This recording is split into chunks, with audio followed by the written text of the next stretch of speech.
नमस्कार विद्यार्थियों, आप सभी का आपके अपने यूट्यूब चैनल मैथ ज्ञान में स्वागत है। हम आज अध्ययन करेंगे कक्षा 10 की प्रश्नावली 2 बहुपद।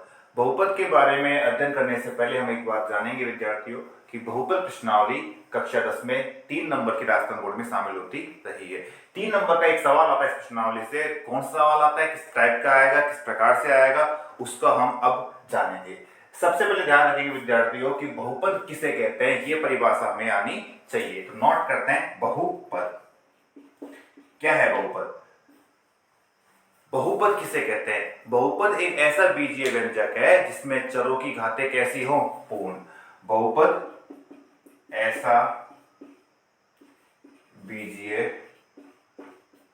व्यंजक है जिसकी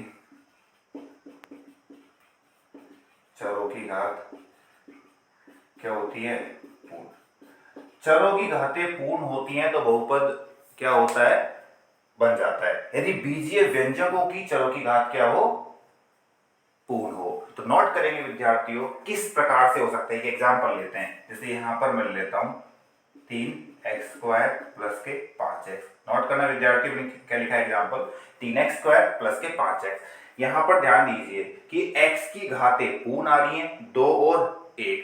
यदि मैं इसी प्रकार लिख देता हूं, यहां पे इस प्रकार लिख देता हूं कि 5x minus under root x, 5x minus 5x² minus under root x। तो विद्यार्थियों नोट करें यहां पर कि अंडर रूट x आ रहा है, यानी x की घातें क्या लिख सकता हूं, इसको मैं चाहूं तो रूट x का मान कितना हो जाएगा, x की घात 1/2, या तो 1/2 लिखूं या फिर अंडर रूट x लिखूं। तो नोट करेंगे विद्यार्थियों कि यहां पर 1/2 है, ये पूर्ण संख्या है क्या, बिल्कुल है। पूर्ण संख्या कौन कौन सी हो सकती है, 1 2 3 4 से लेके अनंत तक। तो यहां पर ध्यान रखें, जीरो भी हो सकती है, जीरो भी आ जाए, लेकिन विद्यार्थी ध्यान रखेंगे कि पूर्ण संख्या के अलावा कोई भी मान आता है, चरों का, बीजीय व्यंजकों का या घातों का बोल सकते हैं हम यहाँ पे, कि x की घातें बोल ले, y की घातें बोल ले, यानी बीजीय व्यंजकों के बोल ले, चरों की घात बोल ले। चरों की घातें यदि पूर्ण संख्या आती है तब होता है बहुपद, अन्यथा बहुपद नहीं होता। अब विद्यार्थी ध्यान रखेंगे चर किसे कहते हैं, अचर किसे कहते हैं, ये भी हमें आना चाहिए। तो देखते हैं किसे कहते हैं चर और किसे कहते हैं अचर। तो विद्यार्थी यहाँ पे ध्यान देंगे, चर किसे कहते हैं और अचर। चर वह मान है जिसका हम निश्चित मान नहीं निकाल सकते, जिसका निश्चित मान ज्ञात नहीं होता। यानी ऐसा बोल सकते हैं कि ABCD से लेके Z तक हम कुछ भी मान माने, अल्फा माने, बीटा माने, गामा माने, कुछ भी मान सकते हैं, लैम्डा माने। ध्यान रखें विद्यार्थियों, चर का एक निश्चित मान नहीं होता, लेकिन अचर क्या होता है, अचर का एक निश्चित मान हो सकता है। अगर सिंपल भाषा में बोले तो इस प्रकार बोल सकते हैं इसको कि 1 2 3 से लेके गिनती जितनी भी है जो निश्चित होती है, 1/2 ले सकते हैं, अंडर रूट 3 ले सकते हैं, अंडर रूट 3 के बाद अंडर रूट 5 ले सकते हैं, पाई ले सकते हैं, 22/7 ले सकते हैं, माइनस के 5 ले सकते हैं, 0 ले सकते हैं, कुछ भी ले। विद्यार्थियों जिनका निश्चित मान होता है, गणितीय संख्याओं के बारे में बात करें हम, तो उनका निश्चित मान होता है। ये थोड़ी है कि 1/2 का मान कुछ और हो जाएगा, बिल्कुल नहीं, पॉसिबल ही नहीं है। तो 1/2 का मान तो 1/2 ही है। जिनका निश्चित मान होता है उन्हें बोला जाता है अचर, जिनका निश्चित मान नहीं होता उन्हें बोला जाता है चर। चर का मान कुछ भी हो सकता है, जैसे हम यहाँ पर ले रहे हैं, ए बोल रहे हैं, ए का मान कुछ भी आ सकता है, बी बोल रहे हैं, बी का मान कुछ भी हो सकता है। तो जिनका निश्चित मान नहीं होता उन्हें बोलते हैं चर, जिनका निश्चित मान होता है उन्हें बोलते हैं अचर। अब विद्यार्थी यहाँ पे ध्यान देंगे कि बहुपद कितने प्रकार के हो सकते हैं। एक होता है रैखिक बहुपद, ये हम घातों के आधार पर दे रहे हैं। एक होता है रैखिक बहुपद, नंबर दूसरा होता है द्विघात बहुपद, नंबर तीसरा है त्रिघाती बहुपद, चौथा बोल सकते हैं शून्य घात बहुपद, शून्य घात बहुपद। तो विद्यार्थी यहाँ पे ध्यान देंगे, रैखिक बहुपद किसे कहते हैं, वह बहुपद जिसकी घात कितनी हो, सिर्फ 1 हो। रैखिक बहुपद की परिभाषा बोल सकते हैं वह बहुपद जिसकी घात सिर्फ कितनी हो, 1, रैखिक बहुपद होता है। तो यहाँ पर मैं ले लेता हूं एक घात वाला केवल x। हम जानते हैं यदि घातें नियत कितनी मानी जाएगी, एक घात मानी जाएगी। x की घात कितनी हो गई, 1, या तो x की घात 1 बोल सकते हैं, x बोल सकते हैं, इसे क्या बोला जाएगा, रैखिक बहुपद। नंबर 2, द्विघात बहुपद, द्विघात बहुपद किसे कहेंगे? तो द्विघात बहुपद किसे कहेंगे विद्यार्थियों? जहां पर x की कितनी घात हो, x की y की जगह कितनी घात हो? 2 घात हो। तो जैसे मैंने यहाँ पे बोल दिया x² plus x plus y कर दिया है, 5 कर दिया, कुछ भी लिख सकता है, लेकिन अधिकतम घातें, अधिकतम घातें कितनी होनी चाहिए? 2। तो क्या कहलाएगा? द्विघात बहुपद। नंबर 3 आता है विद्यार्थियों त्रिघात बहुपद। त्रिघात बहुपद किसे कहा जाएगा? वह बहुपद जिसकी अधिकतम घातें कितनी हो? 3। जैसे मैं लिख देता हूं यहाँ पे x² plus 3x plus 5x की घात 3। तो विद्यार्थी यहाँ पे ध्यान देंगे, अधिकतम घातें कितनी है? 2 है कि 1 है कि 3 है? अधिकतम घात कितनी है? 3 है। अधिकतम घातें जो भी होती हैं उसे बोला जाता है उस बहुपद की घात। अब यहाँ पे 3 घात है तो क्या बोलेंगे? त्रिघात बहुपद। नंबर अगला शून्य घात बहुपद। अब शून्य घात विद्यार्थी ध्यान रखेंगे, जैसे मान लो देता हूं मैं यहाँ पे x की घात 0, या तो इस प्रकार से x की घात 0, या इस प्रकार से नहीं आता है विद्यार्थियों। तो यहाँ पर ध्यान रखेंगे, कोई भी अचर आ जाए, 2 बोल देता हूँ, 3 दे देता हूँ, यहाँ पे 5 कुछ भी बोल दे रहा हूँ विद्यार्थियों, तो नोट करेंगे यदि यहाँ पर अचर आए तो भी इसका मतलब ये है कि उस बहुपद की घात ही क्या है? शून्य है, क्योंकि यहाँ पे चरों की संख्या ही नहीं है। यहाँ पर चर है क्या? बिल्कुल नहीं है। चर नहीं होने का मतलब क्या है? कि हमारे पास बहुपद में चर ही नहीं है, और चर नहीं है तो उनकी घातें कितनी हो जाएंगी? शून्य। यदि चर है, यदि मान लो इस प्रकार बोल देता है कि चर दे देता है और उन पे घात लिखता नहीं है, तो इसका मतलब घातें कितनी मानी जाएगी? 1। घातें नहीं लिखता है और चर देता है, इसका मतलब घातें 1 है, और चर को ही नहीं दे तो इसका मतलब बहुपद की घात कितनी हो जाएगी विद्यार्थियों? शून्य है। अब यहाँ पर ये हम बहुपद के बारे में जान चुके हैं। अब जानते हैं अगला वर्ड जो हमारे यहाँ पर काम आने वाला है। अब हम जानते हैं शून्य किसे कहते हैं। विद्यार्थी ध्यान रखेंगे, इस प्रश्नावली में बार बार शून्य काम आएंगे, तो शून्य के बारे में जानना बहुत जरूरी है। शून्य किसे कहा जाएगा? शून्य एक वह मान होता है जिसको बहुपद में चरों के स्थान पर रखने पर मान्य क्या प्राप्त होता है? शून्य। तो यह लिख सकते हैं, शून्य वह मान होता है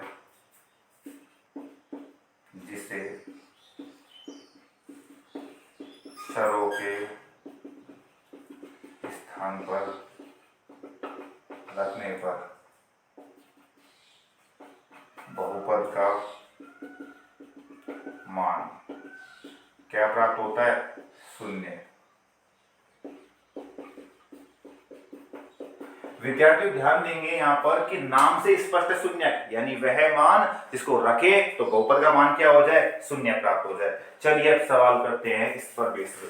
सबसे पहले हम अध्ययन करेंगे प्रश्नावली 2.1 का। 2.1 क्या कहती है? 2.1 का सवाल पहला है, किसी बहुपद px के लिए y बराबर px का ग्राफ नीचे आकृतियां दी हुई है 2.10, यानी ये सब आकृतियां हैं 1 2 3 4 5, और छठा सवाल भी यहाँ पर आ जाएगा में दिया गया है। प्रत्येक स्थिति में px के शून्यकों की संख्या ज्ञात करो। विद्यार्थी ध्यान देंगे, शून्यकों की संख्या ज्ञात करनी है। अब शून्यकों की संख्या ग्राफ के माध्यम से किस प्रकार ज्ञात की जा सकती है? तो देखेंगे यहाँ पर कि हमने एक परिभाषा लिखी हुई है कि बहुपद का ग्राफ x अक्ष को जितने बिंदुओं पर स्पर्श करता है या फिर काटता है, जितने बिंदुओं पर स्पर्श करे या काटे उन्हें बहुपद के शून्य कहा जाता है। जितनी बार भी काटे, 5 पर काटे तो शून्य हो जाएंगे 5, 5 पर काटता स्पर्श करता है तो शून्य तब भी क्या होंगे? 5, यानी स्पर्श करे या काटे तो वो क्या होंगे? बहुपद के शून्य। देखते हैं, चलो सबसे पहले पहला सवाल यहां पर नोट करेंगे विद्यार्थियों, ये है हमारा y-अक्ष, ये है हमारा x-अक्ष। हमारे पास एक रेखीय मान प्राप्त हो गया, रेखा प्राप्त हो गई है। अब यहां पर ये लाइन जो है ये x अक्ष को काट रही है क्या? x अक्ष कौन सा है हमारा? ये रहा हमारा x अक्ष। क्या काट रही है इसको? बिल्कुल नहीं। यदि हमारी रेखा x अक्ष को नहीं काट रही है, इसका मतलब शून्य की संख्या कितनी आ जाएगी? 0। यदि काटेगी तो जितनी बार काटती है उसे ही बहुपद क्या बोलते हैं? शून्य बोलते हैं। अब यहां पर ये हमारा x अक्ष हो गया, कितनी बार काटा जा रहा है? 1 बार। और कहीं पे काटा जा रहा है कि? बिल्कुल नहीं। तो शून्य कितने हो जाएंगे यहाँ पर? 1। जितनी बार काटा जा रहा है वही क्या है? शून्यकों की संख्या। नेक्स्ट क्वेश्चन, सवाल नंबर तीसरा। तो सवाल नंबर तीसरे विद्यार्थियों ध्यान से देखेंगे, 1 बार काट रही है, 2 बार काट रही है, 3 बार काट रही है। x अक्ष को 3 बार काटा जा रहा है, इसका मतलब शून्यकों की संख्या कितनी हो जाएगी यहाँ पर विद्यार्थियों? 3। अब करते हैं सवाल नंबर चौथा।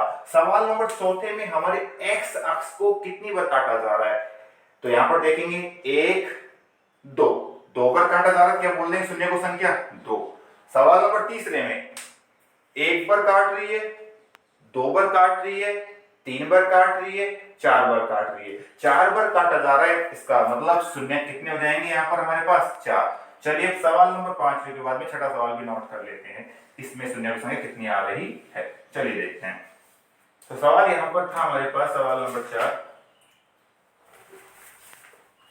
ये हमारे पास हो गया x, ये y हो गया, ये x हो गया, और ये सवाल नंबर हम छठा कर रहे हैं, ये y dash x dash x, ये हो गया हमारे पास 0। देखते हैं ये मान आया, ये स्पर्श किया,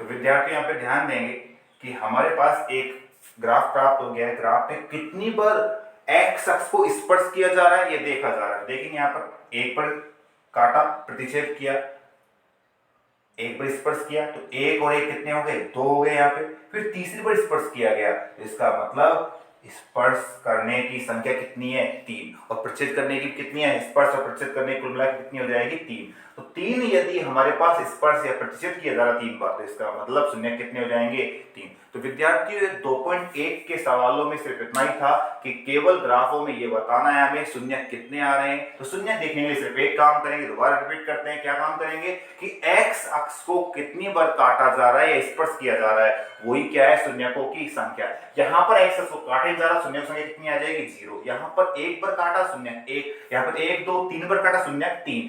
यहाँ पर हमारे पास एक और एक 2 बार काटा, शून्य संख्या 2। यहाँ पर 1 2 3 4 बार काटा, शून्य संख्या 4। यहाँ पर एक बार काटा है और 2 बार क्या किया है, स्पर्श किया है, तो 2 और 1 कितने हो जाएंगे, 3। तो शून्य संख्या कितनी हो जाएगी, 3। तो विद्यार्थियों ये थे हमारे कक्षा 10 के 2.1 प्रश्नावली के सवाल। क्लास अब कैसी लगी हो कमेंट बॉक्स में जरूर बताएं। यदि क्लास आपको अच्छी लगी हो तो लाइक करें, शेयर करें, सब्सक्राइब करें। धन्यवाद।